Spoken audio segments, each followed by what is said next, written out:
আমাৰ কোকৰাঝাৰ জিলা বিজেপিৰ সভাপতি চাই বসুমতাৰীৰ ইলেকশ্যন কেম্পেইনত আহিছিলোঁ। এতিয়া আৰু দুখন মিটিং চিৰাঙত আছে। খুব ভাল ৰিজাল্ট হ'ব মই আশা কৰিছোঁ।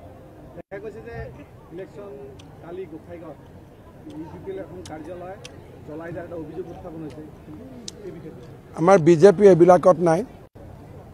বিজেপি কাৰো লগত ক্লেছত নাই, সকলোৰে লগত বন্ধুত্বপূৰ্ণ। গতিকে ইয়াত বিজেপি জড়িত নহয়।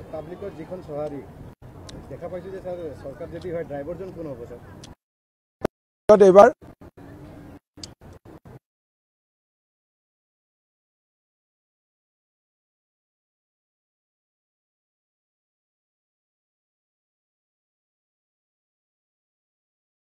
সিৰিয়াছলি কাম কৰিছে।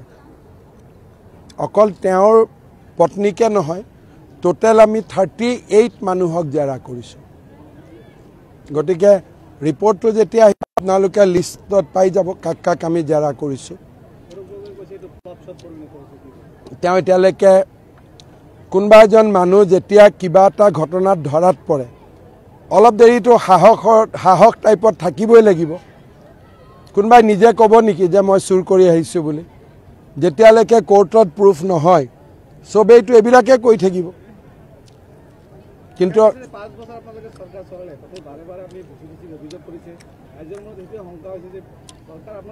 চৰকাৰ আমাৰ ক'ত আছিলে? এইটো আকৌ আপুনি মিত্ৰজোঁটৰ মানে কি? আমিতো ছাপৰ্ট দিছোঁ। EM আমাৰ থাকিলে কি হ'ব? আমাৰতো 3টা EM।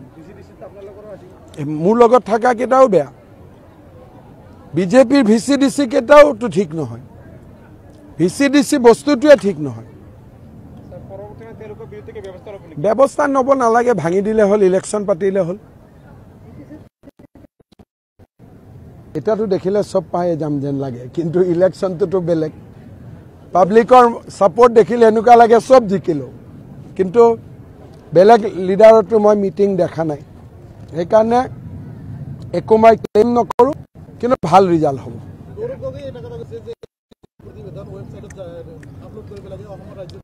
একদম মানি লৈছোঁ। ৱেবছাইটত আপলোড কৰি দিম। তেওঁ দাবী কৰিছে, আমি মানি লৈছোঁ। যদি তাৰ ভাগ্যত আছে হৈ যাব পাৰে। আমেৰিকাত প্ৰেছিডেণ্ট হ'ব নোৱাৰে। প্ৰেছিডেণ্ট হ'ব কাৰণে আমেৰিকাত জন্ম হ'ব লাগে। ভাইচ প্ৰেছিডেণ্ট হ'ব পাৰিব যদি তাৰ ভাগ্যত আছে, হয় নহয়?